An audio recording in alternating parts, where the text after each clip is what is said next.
There's a whole fleet of them. Look on the ASA. My gosh. They're all going against the wind. It was basically a cube with inside of a sphere where the points of the cube were touching outside of the sphere.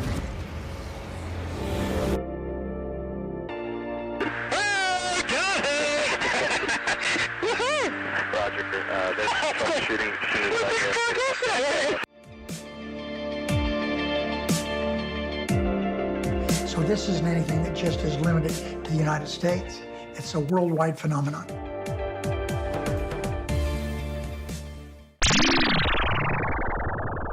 Hi everyone, and welcome back to That UFO podcast, breaking news podcast covering the UAP congressional hearings that happened the 17th of May 2022, hot off the press, fresh from a live stream of it, making notes, discussion. Dan is with me. Dan, hello. My eyes burn from the screen, Andy. I can imagine. It's been wonderful, though. The goggles, they do nothing, to quote The Simpsons. Nice. Yeah, so that's a good reference straight off the bat. Listen, we're going to tell you straight from the off. It only happened 4 or 5 hours ago. I was working, so missed the first sort of 45 minutes-ish of the proceedings, and I've not had a chance to go back and watch, but I've just been catching up with Dan, and I was tweeting all day and stuff as well. But I did manage to catch pretty much the full second half as such. And yeah, it's very much our thoughts just bleh out as it's after it's happened. Yeah. And of course, later in the week, I think we're going to do a little bit of a breakdown on some bits and pieces of news. And as things continue to come out from the congressional hearings today, then we can kind of share some more rounded thoughts. But these are very much our instant reactions, Dan, fair to say? Yeah, absolutely. It's it's fresh. Things are still falling into place. There are articles being published by journalists as we speak. This is kind of setting the world on fire a little bit. It's very cool. It's fresh and steamy, like a hot pile of organic matter that's fallen from a craft that we don't know what it is. You have to work that into a Manscaped ad at some point. I will put it into one of the Manscaped ads, yeah. Oh, God. But yeah, I mean, do you know what? It was almost a quote we got from one of the congressmen, actually, during the hearings. And I put up a quick poll yesterday asking people, did they think we would hear like the word extraterrestrial, ET, that kind of stuff. And most folk were like, no, and I didn't expect to either. But we got wreckage, we got, ET, we got life potentially traveling here from other places. I was blown away by the language, the terminology, the body language. The officials were pretty informed, right? Like not necessarily those testifying, but certainly those asking the questions. I was impressed. I feel like they'd either had the ear of someone who could guide them, maybe some of their constituents, or they'd just done their research. I mean, was impressed. It's no secret that Lou Elizondo was in Washington a few days ago. His picture was put online by loads of people on Twitter and stuff, and you would imagine other people like that would have hopefully helped shape and mold the questions that were going to be asked. Even like the Republicans and Democrats who have an interest in this, on the pilots that were there, just being able to throw in that, we really should ask about this. And I was amazed at what came up. Yeah, absolutely. We know that briefings have been ongoing for a while now. Even behind closed doors, in 2019, there's been a lot of briefings going on. So I think the circle of people who kind of know or are getting to know the history of this subject is steadily growing. The two gentlemen in question being questioned, grilled, cross-examined, whatever it was today, were Johnny Depp and Amber Heard. Oh wait, sorry, no, that's the other court. Yeah, that's the other court case. Yeah, that was Ronald Moultrie, the Right Honourable, and Mr. Scott Bray. The Ronald Moultrie is the Under Secretary of Defence. Is that the exact same title that Chris Mellon held, but back in the day? That's think it is. Very good question. It sounds familiar, doesn't it? Yeah, I'm pretty sure it is, unless there is a little bit more to the end of it, like for counterintelligence or something. But it may or may not be his, predecessor as such. But Deputy Assistant to the Secretary of Defense. So different title. It is close. Okay, it's a little bit David Brent, isn't it? Assistant manager, assistant to the manager. Yeah, okay, I'm sure it's still a very well paid and lovely pensioned position to be in. There's a lot of responsibility. And yeah, Scott Bray is the Deputy Director of Naval Intelligence, which again is a pretty lofty role to be in. I thought of the two over the course, Scott Bray was particularly anxious and jittery at times. and he made me think fumbled. that naval intelligence is a misnomer, that those two words don't go together, you know. Yeah, and listen, I get it was partly a job well done to those who were questioning, because the directness of the questions and the follow-ups were pretty ferocious at times, and those political throwaway lines that were sometimes regurgitated or generic vague answers were met with another question back, or sometimes quite derogatory statements as well, that, you know, quite damning of the answer that had come back Yeah, at them, which absolutely. is fair play. Like, They got accused of hitting a bunch of low-hanging fruit or not giving very strong statements. You know, these weren't officials that were just listening to Mark Zuckerberg say a bunch of techie words they didn't understand. These guys really went for it. they were well metaversed in what they were talking about. I'm going to stop with the puns. So yeah, we had, among others, Andre Carson, Adam Schiff, Mike Gallagher, Dr. Brad Wenstrup, Jim Hines, and a few more. I've not had a chance to even get everyone down yet. I've got full list. Darren Have you got the Whitfield, rest? Elise Stefanik, Chris Stewart, Brad Wenstrup, Rick Crawford, Val Demings, Sean Patrick Maloney, Peter Welch, Joaquin Castro, Mike Quigley, and Andre Carson. And we also Nice. had Adam Schmidt as well. We don't forget Adam. Come on. So Dan, first thing I want to ask, the AOIMSG, the AIMSOG, the SOGAMI, what's going on with the name? We were discussing this beforehand, weren't we, as to what actually happened?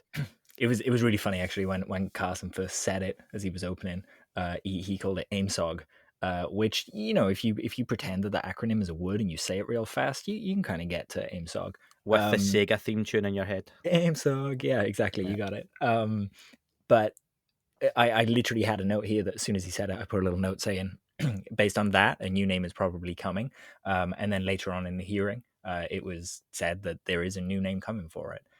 Whether it will be Astro, as we loved when Kristen Gillibrand was doing her thing, or whether it will just be UAP Task Force.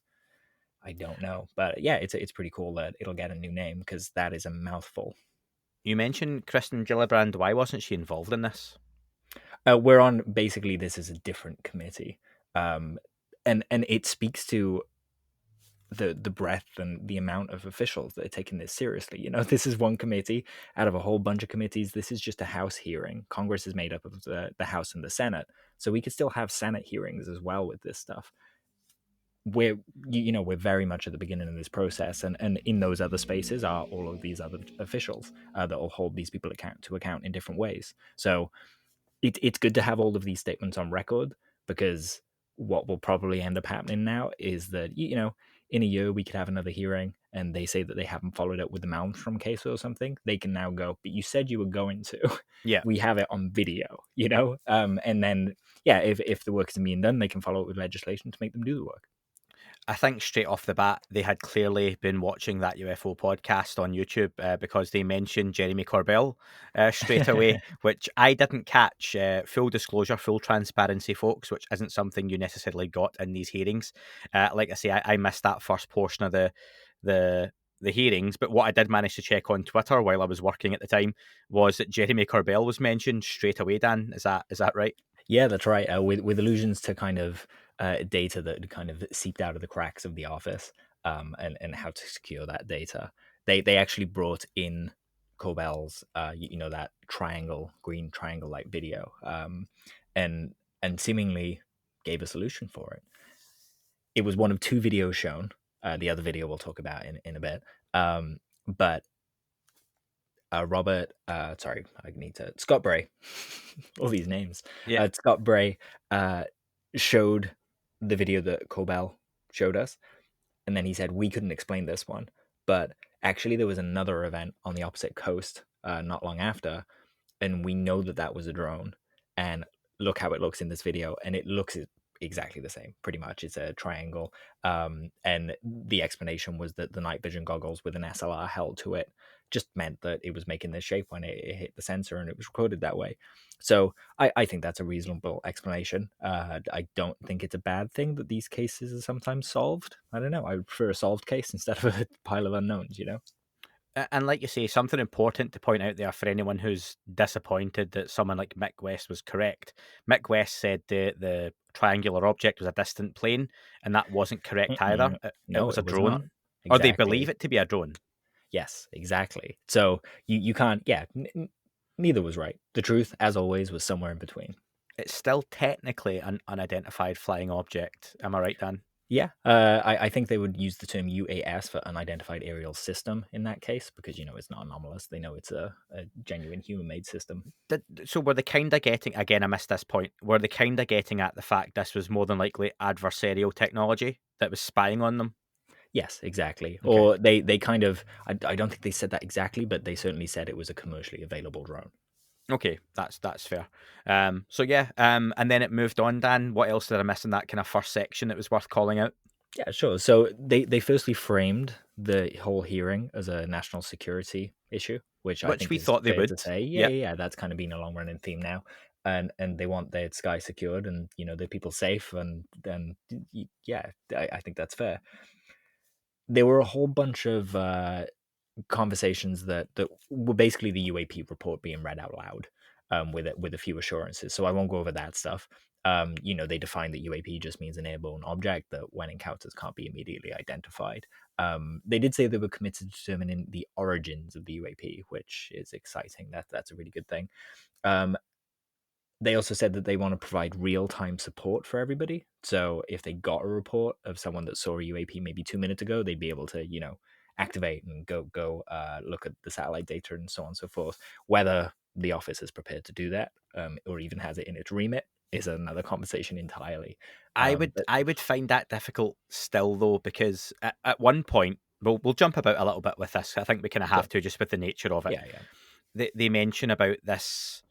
Are we not chasing our own tails? They call it blue on blue, or Blue on US blue, on US technology, which, friendly fire. yeah, no doubt at times that can happen, regardless of the conversations we have had with people who are like, no, the US would not have its own technology out amongst its own. Well, I think there are examples of that kind of stuff potentially happening in the past, but you've when it comes to that US on US technology, if there was something that even a private industry, or, trying to word this carefully, someone like Lockheed Martin, was testing something, if there was an instant response, is that enough time for someone testing something to get out to someone else that don't do anything because this is ours, but you're not meant to know this or not meant to see it or not meant to engage us? Am I making my point that badly? But Yeah, no, I get what you mean. You would expect. There was a question asked at some point in the hearing whether we'd fired upon a UAP. You would expect them to defend themselves against a UAP, and if that was secret tech, they would have shot it down, right? Instead, they haven't. They've sat and they've watched and they've absorbed as much data as they can. We can't see that data, but we know it's there, and then from the limit to one missing. But yeah, if that was secret tech, they would. I mean, they said during this that they can't talk about it really in the open hearings, but they said we've made the connections with the relevant places to do that, and still these things are unexplained. yeah, And to be specific, 18 cases basically show anomalous flight characteristics, no apparent means of propulsion, and signature management. and those 18 cases is something that never came up too often in the second half. Tell us a little bit more about those 18 cases then, as to why those came up. What were the 18 cases? And I don't even know if this did come up. I'm sort of asking this as an interested viewer. Were those 18 cases part of the 143 that were unsolved? Yes, basically. It was Schiff getting at, in the 2021 report, that there were a bunch of cases that were labeled as potentially advanced tech. There was 18 of them. And he was basically asking if there was crossover between those cases and the cases that they said showed a radio frequency signature. So they basically said, yes, there are some crossovers there. And it kind of moved on from there, really. They can't say much about it because they're kind of, those 18 cases, they said we're most interested in those because they represent either some exotic leap by an adversary or something else. So we've got to figure these out. But as the hearing went on, they spoke about some of these unknown or unsolved cases in a way that suggested that literally it's just unsolved, but it will be. However, when they were talking about these 18, they really kind of, the questions highlighted that these 18 are true anomalies, and they've really tried, and they've thrown everything they can at these. I'm That are guessing solved that's other the cases, and ones. these are not. It's not just been a picture or one data point or a sighting. It's been multiple data points, probably multiple cameras, Yes. sensors underwater, They in the specify air. three, at least when they say multi-sensor, they specified that they mean three sensor systems, including, the set of human eyes that are there. Yeah. So that's pretty interesting stuff, and that's the stuff that we really, really want to see, but don't get to see, Yeah, unfortunately. unfortunately. They did say that they never attempted communication as well, which I thought was interesting, considering they said that they detected RF. For us, a radio frequency burst would suggest that we were trying to communicate. It's really strange that they didn't try and either read it or talk back. Yeah, and I was making this point to you, wasn't I, beforehand? When I heard that, I thought that was really strange, because if you were encountering something that was potentially a manned craft or was piloted or unmanned but you could communicate with, why wouldn't you put out a basic, and someone from the military might be able to tell me why, hi, US Navy on training here, or I'm a pilot doing X, Y, and Z, can you identify yourself? You would think in the basics they would at least try, but like they said, they were very much like, nope, Yeah, nothing. they just didn't say anything, and it's weird, especially considering that they literally, in this portion talking about these 18, they literally say, we are not aware of any adversary that can move an object without a discernible means of propulsion. I mean, it's a wordy statement, but it means no, it's not China or Russia. That's the Yeah, simple translation of that. absolutely. Scott Bray was asked about civilian reporting, and which was nice to hear that it moved away slightly from the military aspect of it. Yeah. And he gave a nice fluffy answer about, we've got a great relationship with the FAA, and he tried to go off on a little bit of a tangent, and he was then asked very directly again, I'm asking you, do we have, civilian reports on these things as well? And I felt this was one of the times I noticed him starting to really struggle and trip up, and he was like, yes, we do get reports. Yeah. And I think that the response back, if you could remind me who it was from, Dan, if you've got a note of that, it's quite a sharp response back, which is very much a, well, wouldn't it make sense to have a standardized report then that we can all basically get the information we need from to move forward? Let me find it in my notes. That was, I think, Carson. Possibly. Either way, it was said back, but it was quite damning, quite direct, which I liked, and it was kind of makes you sit up and take notice.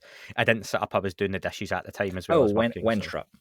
Wenstrup, cool, yeah, yeah. They were also talking about, sharing data with allies and how much data you should share because of the quality of the data, and saying that they have to be cautious when trusting data that's brought in from outside.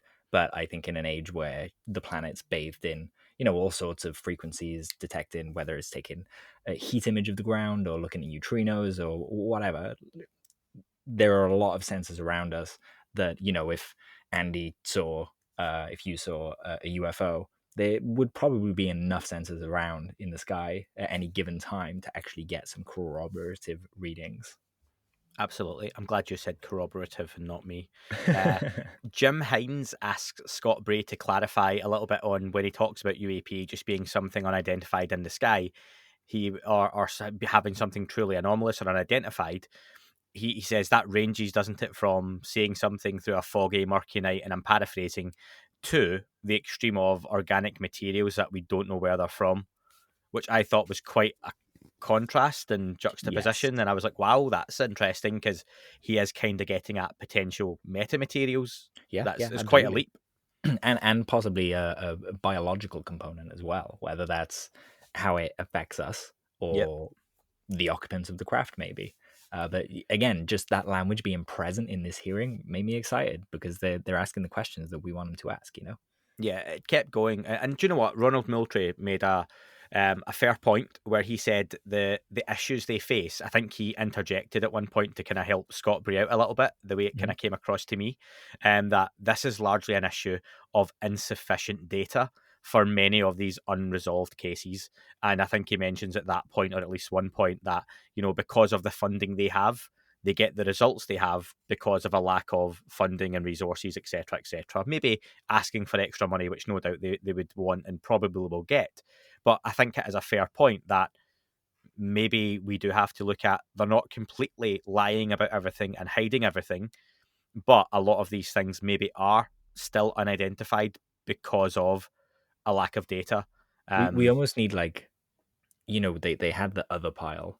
We almost need to separate that pile again into, this is the stuff that we just don't have enough data to solve, and this is the stuff that we know is just weird, And I think that's the stuff that, and we'll get to it, that Chris Mellon and Tim Burchett and others were frustrated about afterwards, that these guys will have heard about and seen that stuff that we can only speculate about. Mhm. So they're looking, going, no, not that video, not that one. Don't ask that question. You know what you should be asking. You know what we've got. But the gentlemen in question being questioned also know what they can avoid, Yes. because it's not going to be brought up. And we do have to caveat, we never mentioned before, the session lasted about 90 minutes, about an hour and a half. There was then a recess till 12 p.m. Eastern, and then there was going to be the classified portion, which the public obviously don't get to see and hear, which no Yeah, doubt that's there right. would have been some follow-ups, because there were a few questions asked that are prefaced or given a bit of context that you might not be able to answer, and I understand, because there is a classified section coming up. However, and they try and talk around that.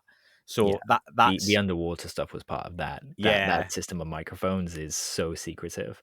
And I'm talking to someone this week that actually will be able to speak to how sound kind of moves differently through different layers of the ocean. So it'll be interesting to learn about that. Which, just on that briefly, Dan, not to go away too much, but just remind people you're recording tomorrow night as we discuss this. Yeah, I guess so. Or maybe the day after.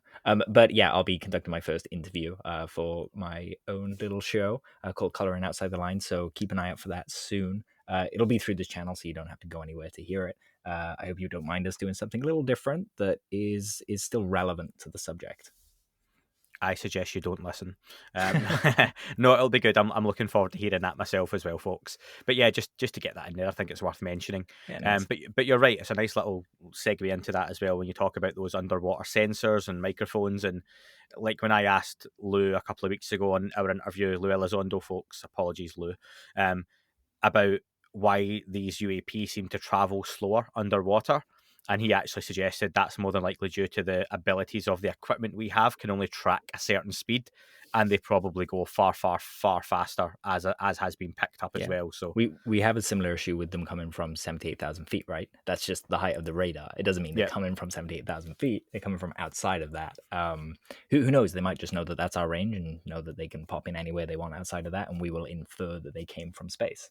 You get an image of their head on your head, don't you, with the Tic Tacs just sitting at 80,000 feet and then going zoop, as opposed to they could have come from way out in space and just went zoo and just kept going and then stopped, which should be even more impressive. Yeah, it would be. Very Change of the Sea. Could have came from the moon and done that. They could have came from the other side of the planet and done that. They could have been in the water on one side of Catalina, had gone up and then came back down. Yeah, absolutely. Who knows? I'm just covering all the bases there, folks, not giving anything away. But yeah, so it was really interesting that was mentioned. Where else? What have we got? We found out that they do not know about the ICBM events like Malmstrom, which befuddled a lot of people because there is official documentation on these things that go back. This is being called out online already. Not have that. I think everyone was shocked when they said that, but at least it's been brought to their attention. And Gallagher literally said, well, I'm asking you guys to look at it now, so will you? And they said yes. So hopefully in the next hearing or in the future, we learn a little bit more about Malmstrom, though probably not likely considering that there's a nuclear relation there. Yeah, I felt Mike Gallagher made himself a bit of an instant star and hero here to many. Oh, he was great. Yeah, he asked about the strategic nuclear sites, like you say. Scott Bray said that the data is not within the holdings of the UAP task force. And again, I thought he struggled to answer here. He says that informal stories have been heard. He says he's not seen official data. He's asked about Malmstrom. I thought the terminology used was important. Gallagher had asked. Bits where Gallagher got a bit fiery. He was just like, he did. Like, come on, it's pretty high profile. It's out there in the ether. If you're not looking at it, you're the guys that are meant to look at it. Who is? Was it not also Gallagher that made the comment when he was asked, "I've not been asked," and he said, "Well, I'm asking you." Yes, exactly. I liked that one where it's like, oh yes, I'm asking Remember you. who boss is. 100%. He had also just before that asked about had there been any projects before or between Project Blue Book and ATIP, and Moultrie comes in and says he's not aware of anything official, and this was just one of those. I thought the language was very careful, Yes. and I think at that point the interviewer in me was going, yeah, ask him about unofficial. However, they can't talk about that in a declassified public setting. I would hope that is something that is followed up within the Yeah. classified section where they go, so we previously asked you this, and you said you heard nothing official. Unofficial, off the books, what have you heard about and what's being dealt? And I think that would be really, really interesting Yeah. to hear. Absolutely. And speaking about like unofficial and off the books, we even had the Wilson documents brought up. Yep. That was for me the delightful surprise of the hearings, because Is that they've been controversial. the famous Eric Wilson? Famous Eric Wilson, yeah. Yeah, the Wilson documents, if people don't know, they're just a series of notes on a meeting that supposedly took place between one Eric Davis and someone else. They're out there to read. Admiral Wilson. Admiral Wilson. Yeah, they're out there to read if you want to. In terms of the veracity of them, there's a lot of debate around them, so I really don't know.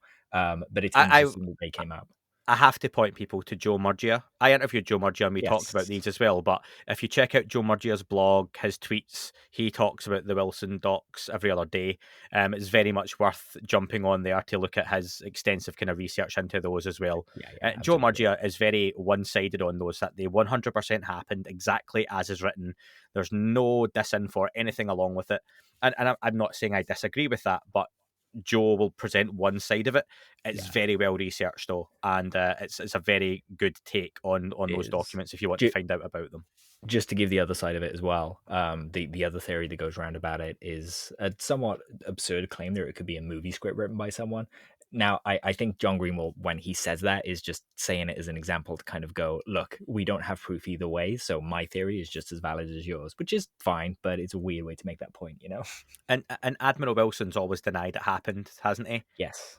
But you would, because Of course of you the would. claims within those documents talking about crash retrieval programs. And this is something that infamous second New York Times article was always fated or claimed to have potentially within it, and it didn't happen.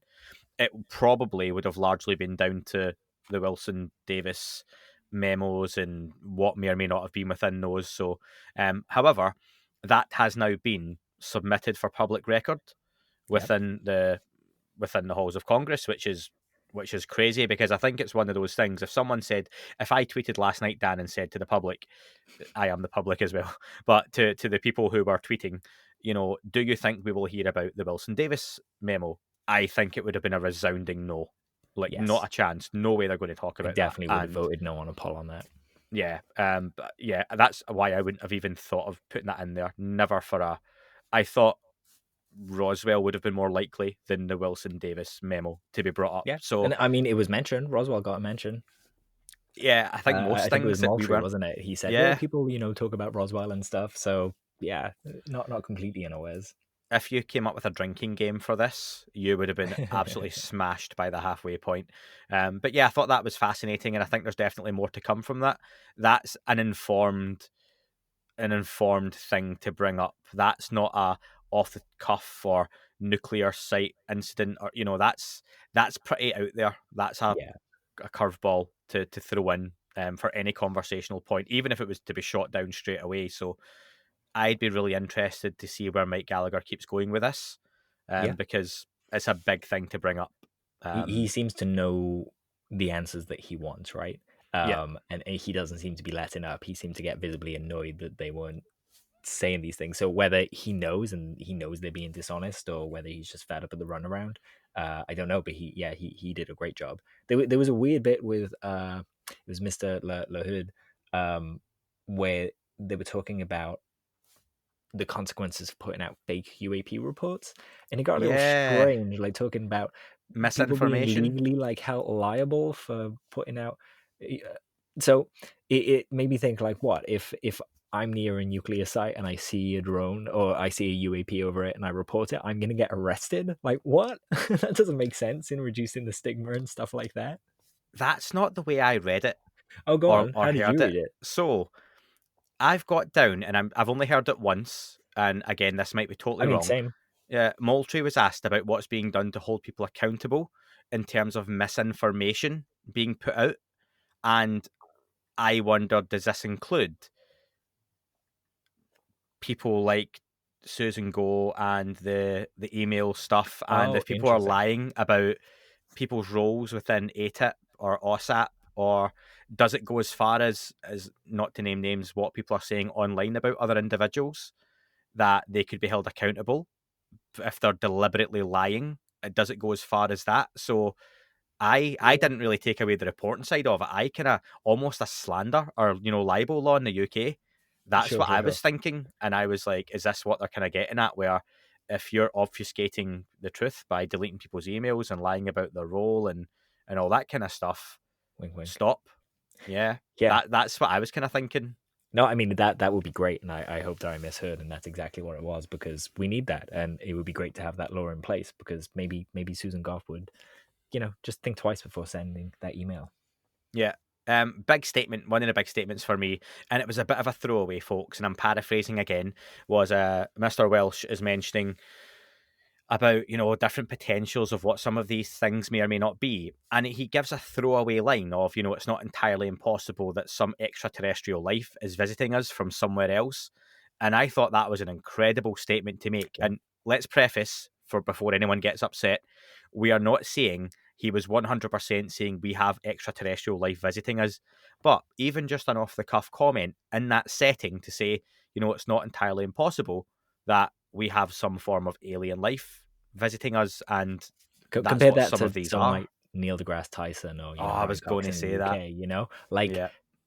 here is an official who's actually open-minded, and I don't know if he's been following the James Webb Telescope, and he knows that those images are coming, and that our capabilities are about to get a massive bump up in terms of detecting life and different things, or signatures of life, I should say. But it just goes to show that it was Carl Sagan way back when that probably would have said something like that, whereas now the science communicators are really close-minded. Yet the official there is he kind of betrays the general feeling in the public that it's inevitable we're going to find life elsewhere now. You The know, exoplanets have gone from 0 to 5,000, and yeah. many years ago, I say many, probably like 10 years ago, we probably would have thought they were 0, and people were laughed at for saying that they would be exoplanets. So here we are. Neil deGrasse Tyson's the curator of the Hayden Planetarium in New York, I believe, still. And I can just He built it imagine, himself. I yeah, hope so.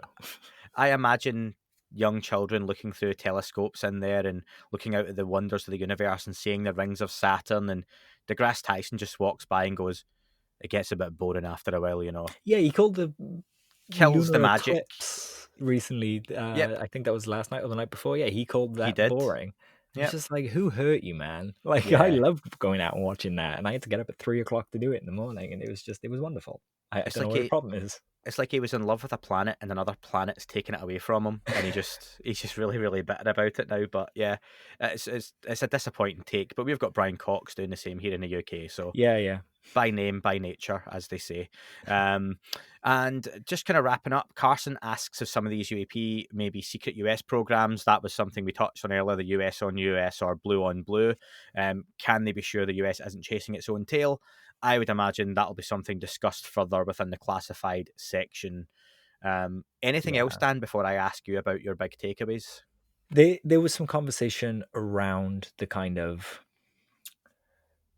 two competing reasons for being in terms of the AOIMSG and what the mission is.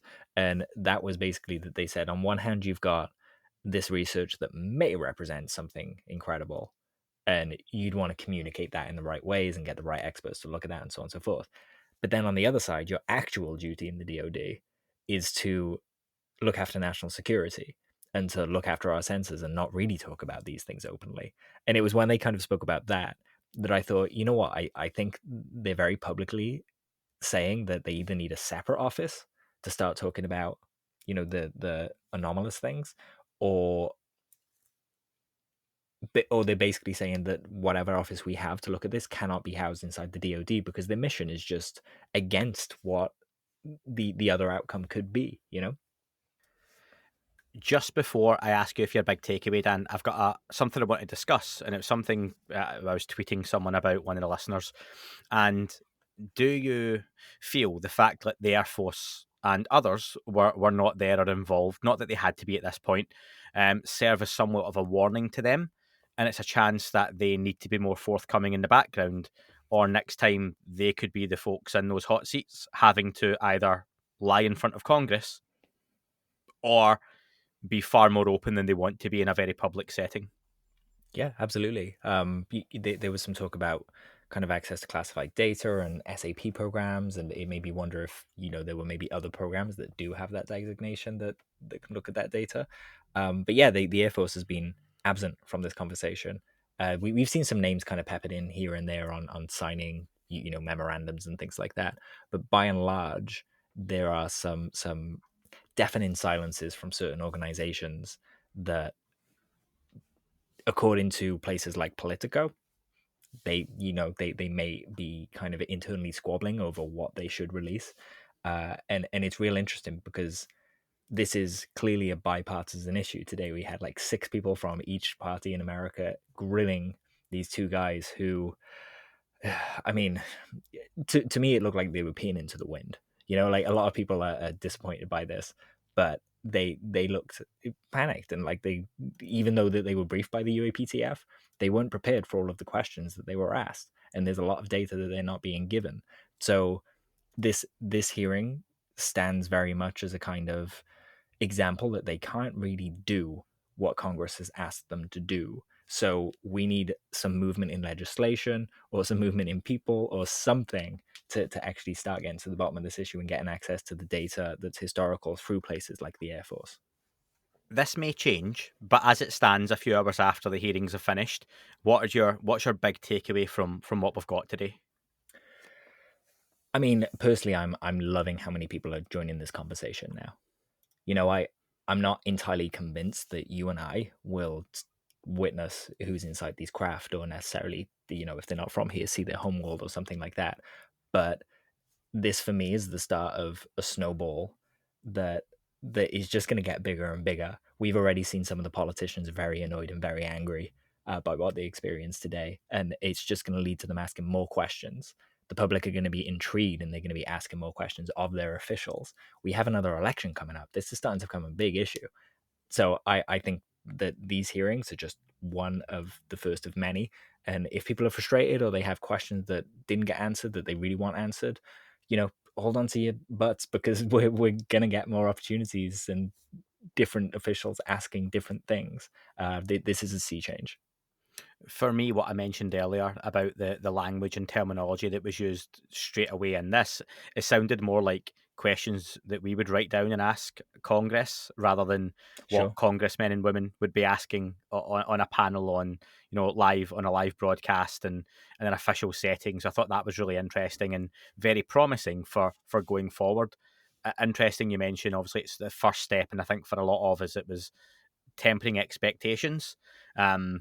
I put out a quick poll a couple of hours ago. Are you satisfied with the first Congressional UAP hearing? And 21% said yes, 53% have said no, and almost 25% are still undecided. So there's a mix, I think, of unsatisfied in terms of they weren't happy with what was asked, which I think is, come on, reflect on that. I'm never going to tell people, like we always say, make up your own mind and your own opinion, but that was good, people, for what you could have expected. If someone, go back to yesterday and list all the things we've talked about, if someone had said you would get that, you would have said no way. So perspective, I think you've got to be at least somewhat satisfied on reflection, but Yeah. people are allowed their own thoughts and opinion. I've seen some people saying that Chris Mellon and Lou Elizondo have failed, as if time has stopped and they can't do anything more and people can't ask more questions. I think that's a really weird and strange take. No one's failed. No one's right. No one's wrong right now. This is the start of a process, and it's awesome that it's beginning. But I to be don't get fair, why it's you'd be got angry. to get to a point where it doesn't rely on Chris Mellon and Lou Elizondo, because if they stop Exactly. tomorrow, then you can't keep going, oh yeah, but Lou will do something or Chris will do something. There's got to be other people, and I think that's what they're trying to do with people like Mike Gallagher and Andre Carson Yeah. and all these folks being involved. You know, they've Rubio, taken the Warner, baton and they're Gillibrand. running it now. I Yeah, think they're running it for themselves. I think Bec- people need to realize that, you know, Lou and Mellon might be around to answer questions, but these people are fully autonomous people. They're doing it on their own. Yep, especially with where Lou Elizondo and Chris Mellon are now in terms of political power and political sway. They don't really have that because they're not in those roles anymore. So the people who can actually, short of Lou telling us what he knows or Chris Mellon telling us what he knows, which isn't going to happen, this is the best chance for progress and long-term progress on the subject. And that's what they have done, is to move that ball further down the court, I or think further so. down the field, I suppose. Chris Mellon posted a comment to Twitter that I think summed it up pretty nicely. He said that was a frustrating hearing, as well as a reminder of both how far we've come and how far we still have to go. And I think that's pretty spot on, to be honest. I've got a few tweets from a few people here I'm going to read out. Just a Okay. second. I just want to, again, like Chris Mellon has said there, I watched the last half of the hearings on YouTube, and I walked into the sitting room, and my wife, who knows what I do, she knows about the podcast, obviously. Say hello to Susan, folks. But Hey, Susan. yeah, she I left the room watching that, and I walked into the sitting room where she had court TV on, watching the Johnny Depp and Amber Heard case. Now, we were quite excited about 20 or 30,000 people watching the congressional hearing live on YouTube. There will be millions around the world watching Johnny Depp and Amber Heard.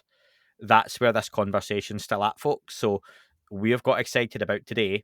This was never going to be about not the world, but the US public waking up to everyone being involved in that. I would still bet every single penny I have and ever make that today there is still far more interest in a general public sense of Johnny Depp and Amber Heard's court trial than there is on UAP hearings going on in Congress.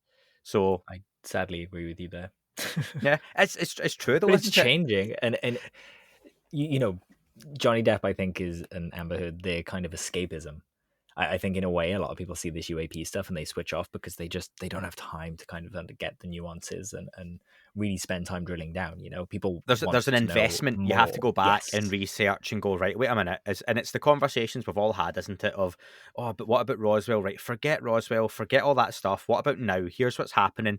And it's a lot to give to people to take on Yes. board. And the people getting in touch with us, Dan, and saying that they listened to the podcast a while ago, or they heard theories of everything, or they heard Fravor on Rogan, all that kind of stuff, have spent time getting back into the subject, listening to podcasts, reading blogs, getting involved on Twitter, Instagram, TikTok, all that kind of stuff. It's not just the UAP congressional hearings are on, I'm going to sit and watch that. I don't think that's the interest that's going to be there quite yet. So I thought it was an interesting and down-to-earth juxtaposition. Again, I'm using that word to go from the room I was in to next door, and my wife's watching Johnny Depp and Amber Heard on court TV.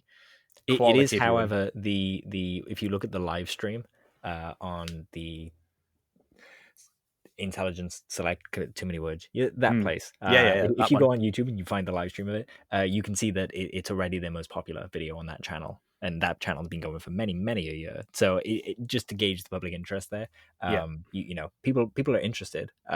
We just need to enable the right people to keep pushing this lever, and I think we have that. Yeah, you mentioned, just to finish up, folks, on those tweets, Chris Mellon, like Dan said, that was a frustrating hearing, as well as a reminder both of how far we've come and how far we still have to go. Sean Cahill followed it up with, this is a pragmatic takeaway. We have never been here before. Expectations must be managed while realistic data-driven programs and leadership have time to catch up.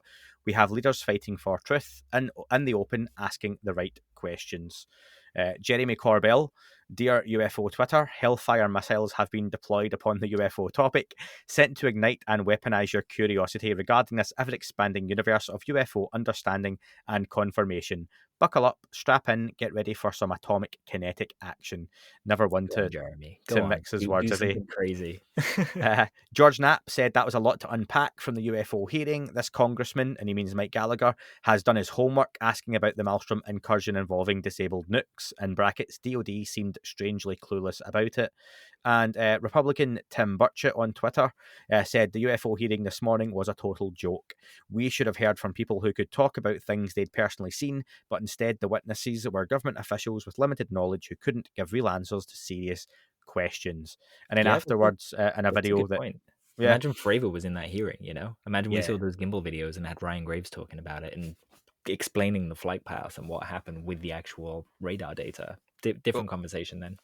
Gabby Schwartz, if you follow Gabby NBC, he He's great. shared a video of Tim Burchett after that's doing the rounds online, and Tim Burchett says himself there are better videos taken from pilots' wing cameras that they should be showing. So I imagine Tim Burchett has seen or is very well It's aware very of specific, right? those. Yeah, it's pretty much, like, they filmed the Tic Tac off his wing. You might as well watch that. Yeah. So yeah, interesting. And these are the people that are frustrated, but hopefully keep pushing this forward. So Dan, what now? We've had the congressional hearing. Is that it? I mean, we're gonna probably see a lot of fallout from that in the next week, or the short-term future. I would expect more hearings coming, more questions being asked. We're gonna see the name change of the office, and who knows? Fingers crossed. Hopefully, we'll see it moved out of there, or even some other departments, i.e., NASA or someone like that, starting their own UAP programs within their kind of remit, because they are an educational facing, public facing organization. It would make a lot more sense for them to talk about non-human intelligence.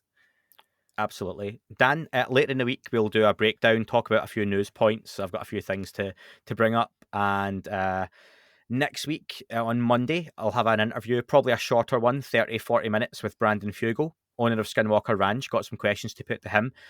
I'll be certainly asking about the congressional hearings today and some of his thoughts on those as well. And we've also got our aerial school phenomenon documentary review that'll come out towards the end of next week. I'm right in saying the documentary itself comes out in 3 days. Is it the end of this week, the 20th of May? That's right, 20th, yeah. Cool. So again, we'll give our honest thoughts on aerial school phenomenon documentary. I think we said if you've listened to or watched the Terror in the Sky one, we felt it was certainly a more enjoyable watch than a Terror in the Sky.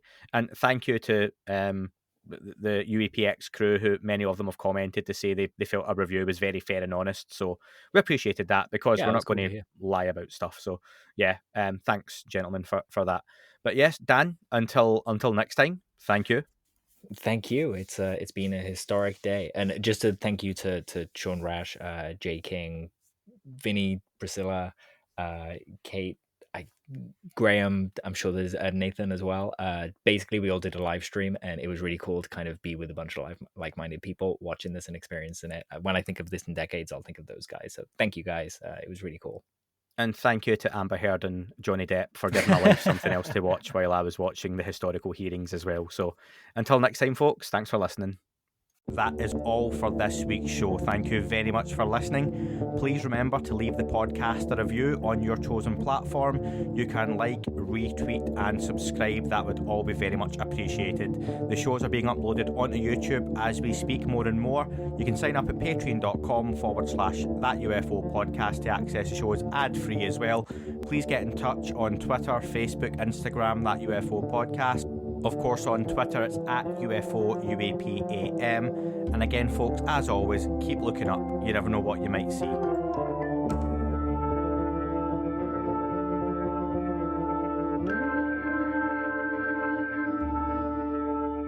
wasn't a tic-tac and not quite a saucer, more like a hubcap designed by Chaucer, a little Baroque and quite steampunk, like Alice was playing bass for the Parliament of Folk. The little fucker hovered right outside of my window, and when I shoved out the screen, he made it an issue. I don't think he expected me to see his ass, but I'd had some champagne and smoked a little around.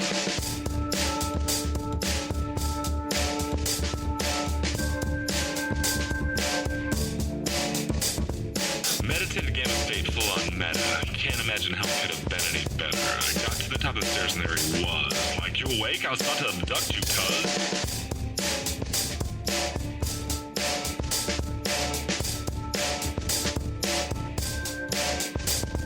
I jumped back and nearly kissed myself, and I climbed out the window after the elf, and I woke up in my bed and there was something on my head and everything was weird and everything was red. And I called out to my boys. They thought this was noise. They thought it was a dream. They thought it was my toys. They thought it was my problems, and they think I should seek therapy, and I don't know what to do because it doesn't really scare me.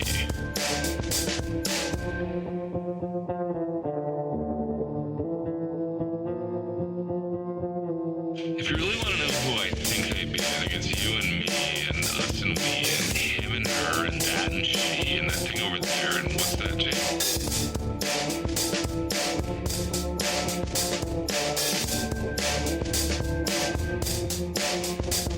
But if we're being serious, open your mind, consider your heart, consider time, consider your space, consider your lies, consider your life, consider your eyes.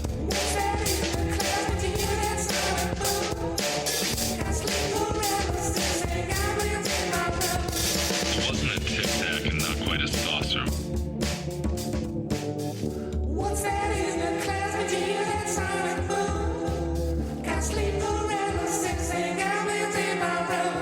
It wasn't a tic tac and not quite a saucer.